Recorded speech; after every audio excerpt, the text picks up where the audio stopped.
સાહેબને બોલાવશું ને પછી હું આગળ તમારા માટે કોઈ આવ્યું નથી. મેડમ નહીં હાજર નહીં બોલાયો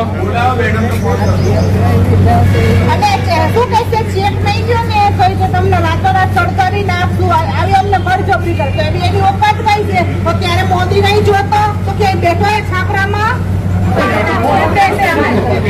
મારી નાખશું અમે કે ચાલી પાડી નાખશું સમજી તમે નહીં લેવા અને આ વસ્તુ અમે PSS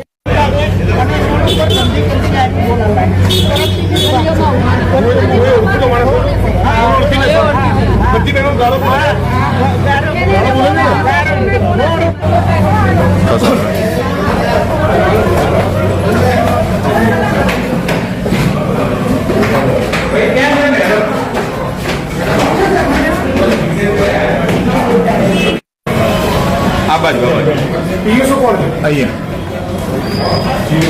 તમે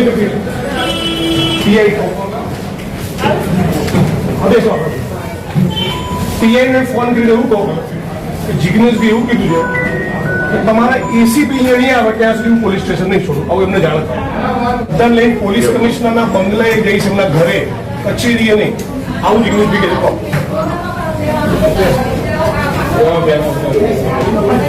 તમારે કોઈ ભાઈઓની પણ રાહ જોવાની નહીં. તમારે સીધું પોલીસ સ્ટેશન આવી જવાનું અને જે બાળકો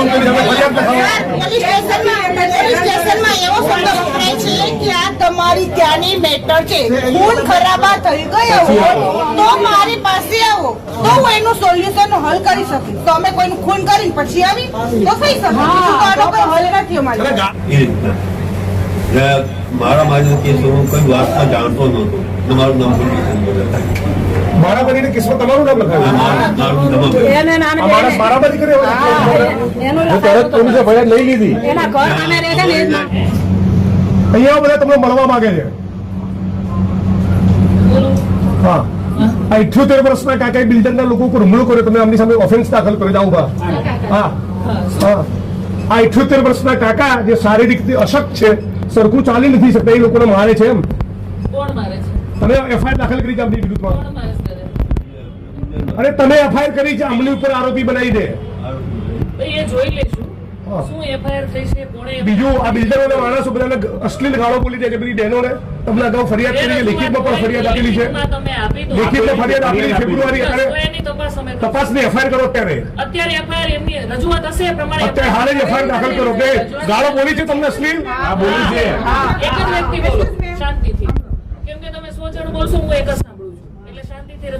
બીજું તમારા કોચરબના ઠાકોરવાસમાં દેશી દારૂનો અડ્ડો ચાલે છે. બીજું બાબુ ઠાકોરનો બીજો કોચરબમાં દારૂનો અડ્ડો ચાલે છે. ત્રીજો અડ્ડો ચાલે છે ઇંગ્લિશનો ઝાડાનો. ચોથો ચાલે છે કોચરબમાં ભીલવાસનો. કેમ ચાલે છે એ જવાબ પૂછવા આવે છે. કેમ દારૂના અડ્ડા ચાલે છે? તમે 78 વર્ષના વડીલ ઉપર ઓફેન્સ દાખલ કરો છો તો આ બધા બુટલેગર ઉપર ઓફેન્સ દાખલ કરો. હે પછી ખુલ્લા બધા ચાલે છે ને? ચાલે છે બધા. પછી વિશાલ મહેતાનો અડ્ડો ચાલે છે. કેમ અડ્ડા ચાલે છે? જવાબ આપો. આજે અત્યારે બધું બંધ કરાવો. કોણ છે એનો વહીવટદાર? કોઈ વહીવટદાર નથી. નથી. તો એમને દારૂ અડ્ડા ચાલે છે. એ જોઈ લેશું. મળી આવશે તો કેસ એમને દારૂ અડ્ડા ચાલે છે. લખો બધી રજૂઆત એફઆઈઆર કરો. એક મિનિટ બીજી રજૂઆત કરો. તમે ડિસમિસ કરવા માંગો છો? પહેલા એક મિનિટ આ બાપનો જવાબ. આ વડીલની ઉપર લેખિતમાં અરજી આપેલી છે. ફરિયાદ નહીં. આ લેખિત ફરિયાદ આપેલી છે. તમે આપી દો.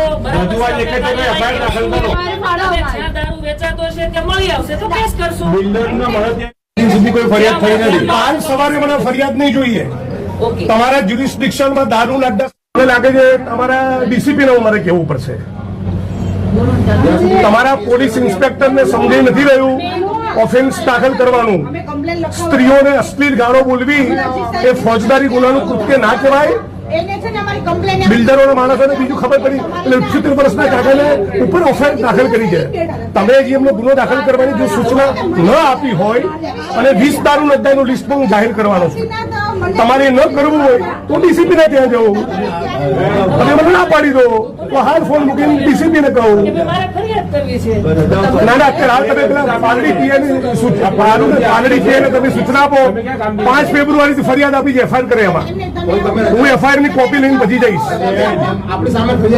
તમે એમને આદેશ કરો, તમારાથી ન થઈ શક્યો તો મને પ્રેમથી ના પાડો તો સીપી ના ઘેર જવું, ઓફિસ નહીં જવું, ઘરે જઈશ. નીકળજો. અને બેન આપણને એકદમ વિનંતી અને શિસ્ત પાછળમાં કહું છું, આવતીકાલ સાંજનો સૂર્ય અસ્ત થાય ત્યાં સુધી તમારા જ્યુરિસ્ડિક્શનમાં દારૂ જુગારની એક વસ્તુ મનાઈ બધાની વચ્ચે કહું છું 4 તારીખે 11 વાગે ડીસીપી જોન સાહેબની કચેરીએ તમારા સસ્પેન્શનની માગણી લઈ જઈશ. હું કહું એટલે કરવું જ. સિરિયસલી. અને કોઈ પણ માણસ તમારો સ્ટાફ ઊંચા બિલકુલ વાત ના કરે. કેમ જિગ્નેશભાઈ આવ્યા હતા, કોઈ ટણી બની ના જોઈએ. ઓકે.